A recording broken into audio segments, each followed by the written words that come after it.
Hello everyone, I am Moonfossa, and after reaching 2,000 hours of playtime in Faeria, I thought it was finally time to make a review video. Obviously, I really like this game. I've been playing competitively since 2017, but I'm gonna try to be as unbiased as possible and give you all the information you need to know to make your own decision on this game, good or bad. There's a lot to unpack about this game, so if you have a particular question, I've left a bunch of the commonly asked ones along with timestamps down in the description. If I still haven't answered your questions by the end of this video, you're more than welcome to drop a comment, and I'm usually pretty good about responding. So, Faeria is a card game much like Magic the Gathering or Hearthstone. You build a deck of 30 cards and then face someone online or take on one of the many solo or co-op challenges. But unlike other card games, Faeria has a hexagonal board that you place and move creatures on. You and your opponent will also take turns constructing this board from scratch. It'll start off as pure ocean, and over time, you'll build lands towards Faeria wells to collect extra resources, and to your opponent's orb to knock their life total down to 0. This board adds a chess-like element to the game in terms of positioning and moving your creatures, which makes it such a different game from traditional deck builders. Half of this game is making good decisions on the board. If you're bringing experience from other card games, that will certainly translate well, but you won't be able to rely solely on deck building skills to win you games. And there's more than just moving and positioning your creatures. What might not be so obvious is the hidden strategies to land placement. On each player's turn, they get to pick one option from this power wheel at the bottom right here, and they have the option to build one colored land, two neutral lands, or instead of building lands, they can instead draw a card or gain +1 Faeria, which is the main resource in this game. Having the option to give up building a land for the turn and give yourself extra card advantage or resource advantage is huge in a card game like this. This means you have to be strategical in your land placements as well as everything else so that you can get these extra advantages over your opponents sooner. You'll also gain 3 Faeria each turn, along with any extra Faeria you harvest from the wells that I briefly mentioned. These wells will replenish themselves every turn, and your total Faeria count is cumulative, which means unlike most other card games, it won't disappear when you end your turn. You can store as much of it up as you like. This might sound a bit frightening to long-time card game players because of combo decks and having no consequences to holding your resources, but there are consequences. If you play nothing and let your opponent do what they want, they can harvest from these Faeria wells, which will add up big time over the course of the game, so this incentivizes players to play for board instead of just holding their hand. I really love this design because I find there's a lot more strategy in having to figure out when the best time to spend your resources is, as opposed to other games where you're somewhat forced to spend it all every turn. The other thing I briefly mentioned were colored lands. So just like other games, Faeria cards are split into colors, 4 in total, and to play a card you'll have to not only pay its Faeria cost, but you'll have to have a number of colored lands on the board equal to that card's land cost. This allows you to mix multiple colors in the same deck together if you want, but at the cost of having to build more lands in your games. And I really love this flexibility. Some other card games try to lock you into one color or the other, but this just opens so many more doorways for unique decks to be made. And the balancing is honestly phenomenal in this game right now, in my opinion. Obviously, some cards will perform better or worse than others, that's just the nature of card games, but the meta is super diverse, which is really difficult to pull off. Part of that comes from Faeria not having as large a card pool as other games, and lack of updates, which we will be talking about later in the video, but as it stands right now, you have a ton of viable options for deck building. If competitive multiplayer isn't your thing, there are plenty of memes to mess around with, but also numerous solo options, including unique missions, puzzles, and really challenging world bosses. But do be aware, you need an internet connection in order to play these, even if they are just against an AI. If you're on console, this may even mean buying an online membership if you don't already have one. It is a pretty annoying feature, but all the AI decisions are calculated on their servers, so sadly we're kind of stuck with it. With just the amount of solo missions, you can get up to 60 hours of gameplay, or so I've heard. It's been a long time since I beat all of them, so I can't guarantee that personally, but there is a lot. It will depend a bit on your skill in card or chess related games. On top of some really unique and challenging solo missions, there are also a lot of randomized, replayable sort of missions, but I personally lost interest in these ones pretty quick because the AI isn't all that intelligent. The other missions though are super fun, and the world bosses especially will take you a while to beat. These will challenge your knowledge and skill in Faeria, and you'll need to master really good strategies and deck building techniques in order to beat all of them. Some missions against the AI are co-op friendly, so if you have a friend, you can double team these by each building your own decks, and you'll be placed on one of 3 corners on the board. Or if you're like me and have no friends, you can play these with another AI. If you don't like any of these game modes, there is also Pandora, which is a slightly different game involving drafting from a selectively random pool of cards, and some powerful treasure cards that can be unlocked throughout the game. This has a similar concept to draft modes in other card games, but with some unique other rules thrown in there as well. This gives players a great way to try out different cards, even if you haven't unlocked those cards yet, and it can spice things up if you're getting bored with the regular format. When you open up Faeria for the first time, you will have to go through a lengthy tutorial, which is mildly annoying. I believe it lasts around 30 to 40 minutes, but you do get to dive into some gameplay early on, even if it is just against the AI. You'll also start with only a handful of cards in your collection, and earn the rest through playing. It takes somewhere around 50 hours to collect all 802 core cards.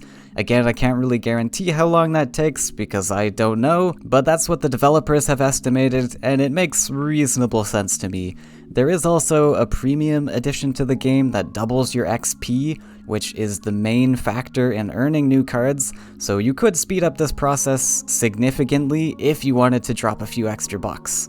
There is actually a bit of story to this game, and it's told through collectible lore pages that tell of the battles brought forth by the Mirnast Emperor's ambition for conquest, and of the legends of powerful creatures that sometimes have resemblances of Greek or Norse mythology. As well as these tidbits of story, the artwork and music are both stunning in this game. I mean, if you're watching this video, I don't think I really have to convince you of the artwork, unless you're an uncultured swine, but it closely resembles a lot of Studio Ghibli's art style, and really tries to immerse you into this fantastical world, rather than just another card game. Does Faeria have a competitive scene? It most certainly does. Faeria, as I mentioned, has really deep strategy, and this is furthered by tournaments. In a tournament, you bring 4 different decks and play a best of 3 or best of 5 round against each opponent, depending on the circumstances. Before picking what decks are played though, you and your opponent get to ban one deck from the other, based on a limited amount of information that's shown on the deck banning screen. Deck bans understandably have a huge impact on the game, so you'll have to put a lot of thought into what decks you bring to the tournament, and make sure you have a solid lineup that won't just collapse when your best deck is banned. Any deck will also have strengths and weaknesses, so playing out these games will have you thinking about what decks you have to face next from your opponent, and what you should be using or saving to counter with. Faeria has about 2 open tournaments a month that anyone can participate in, and then an invitational seasonal cup every 3 months. If you place in the top 3 in these tournaments, you can win some prizes in the form of DLC, cosmetics, or other games. These tournaments are usually broadcasted to Twitch. If you want to watch them live, I'll put some links down in the description if you're interested in that. And if you want more information on any of the topics I just mentioned, I'll link my Absolute Beginner's Guide series in the top right corner of this video. The third video there goes into a lot more detail on all those different game modes. This was one of the first YouTube series I ever made, so the quality may not be up to par with some of my more recent videos, but hopefully you can bear with past me. There's a lot of good information there if you want it. But okay, now to address the question that's probably been on your mind if you've been looking into Faeria recently. In your searches, you may have noticed comments like this, and this, and this. So, is the game really dead? And the short answer is no. And it can be a bit frustrating to see misinformation spreading so rapidly like this. There are reasons for people feeling this way, of course, which we will get into, but I encourage you not to follow the rest of the herd and keep an open mind for now. There is a dedicated, granted small, but dedicated community behind this game. If you've ever looked at the Steam charts, these numbers can be a bit concerning, especially considering the 3.6k all-time peak, but this is no longer an accurate representation of the player base. Faeria is now on consoles and Epic Games, where it has been released for free in the past, so I imagine most people are no longer on Steam anyways these days. This peak of 3.6k players might make it seem like Faeria is dead, but this was a different era for Faeria entirely. It was such a different game back then, with a lot of hype behind it because of the prize money pools from tournaments and regular updates. Sadly, Abraham, the developers, put a bit too much money into this marketing strategy, and I think that's what their biggest downfall was. They assumed Faeria was going to blow up, and it looked like it was on its way there, but they eventually had to retract the prize money, partnered with another company, Versus Evil, and from there decided to work on other projects like Roguebook. So in a sense, this past version of Faeria is dead, but it's like when everyone kept telling Luke Skywalker that his dad was dead when really he was just walking around with sick Jedi powers. Because of these changes though, Faeria has sort of fallen out of favor for Abraham. Yeah, I could be proven wrong, but I don't expect to see another expansion in the future. We were hoping that once Roguebook was finished, they would come back and show some love to Faeria, but it sounds like they are looking towards yet another new game, and while this is sad, they are a small company, and if making new games is what they're passionate about, then all the power to them for doing what they love. The only kind of updates I might expect to see are small balance patches like we've been getting here or there. Last year we only got one, which isn't much, so if you're not a fan of getting into a game with no future updates, that's totally understandable. However, if you're starting Faeria for the first time, there is more than enough content to keep you going for at least 100 hours or more. The meta is super diverse right now, as I mentioned, and I am constantly finding new things to play around with. And at 2,000 hours, Faeria still has my attention, which is definitely saying something. If you're worried about the servers shutting down, like the way of poor Duelist, I can't give any guarantees of course, but I can give a pretty good guess that the servers will be sticking around for a long time to come. Faeria's lore and characters are the foundation of their new game Roguebook, and they seem to be hinting at their next new game using the same world as well. They also still currently give out prizes to the top 3 players of tournaments in the form of Faeria DLC or a selection of games from Versus Evil. Overall, I think they are still quite fond of Faeria, but due to losing so many players after their marketing decisions, they probably don't want to risk the time and resources to continue pushing Faeria. As for multiplayer queue times, these are actually pretty good. They will depend on the time of day and time of month due to ranked ladder resets, but in peak hours around 5 or 6 AM to 4 PM PST, you can find a match anywhere between instant and 3 minutes. You will end up facing quite a few of the same players because of the smaller player base, but it should be reasonably diverse during these hours. If you play somewhere around 7 PM to 11 PM PST, you could be waiting a while, occasionally getting up to 10 minutes plus for a match. So if your time zone and life schedule doesn't play nice with these hours, this could be a bigger issue for you. Although I still find myself playing during these low hours from time to time, and I don't find it bad at all. If it's really that slow for me, I just fill my wait time with a show or a YouTube video and it's a pretty chill evening, but definitely not an acceptable thing for everyone. The other thing that turns people away is the DLCs. Most competitive games that offer DLCs to give you exclusive new cards are considered pay to win, because these cards are usually stronger than the base set cards. But in Faeria's case, this is not true. I think they did a really good job in balancing these DLCs because you can easily get away with only the base set, even if you want to be competitive. There are so many good cards here, and you'll usually find the core makeup of a deck to be mostly base set cards anyways, even if a player is using DLC. The DLC still offer some really strong cards, and are worth picking up if you enjoy the game to diversify your options, but their strength is parallel to the base set and not at all needed.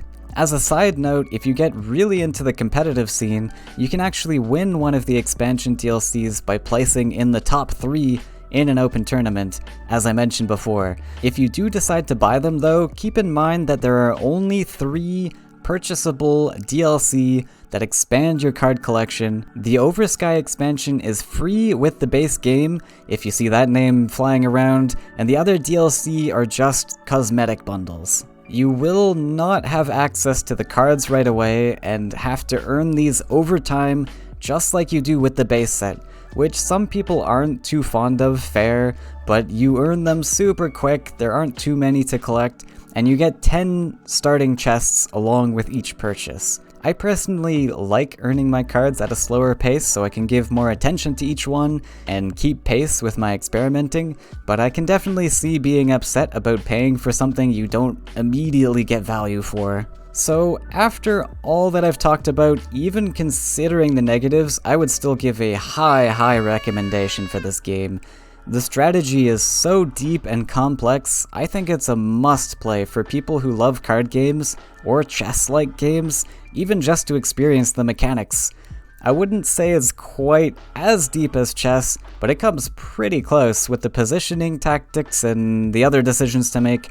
Sadly, there isn't a demo or anything to try out, but if you want to check out more, I upload content here on this channel weekly, with gameplay and many other guide videos, as well as stream on Twitch every now and then.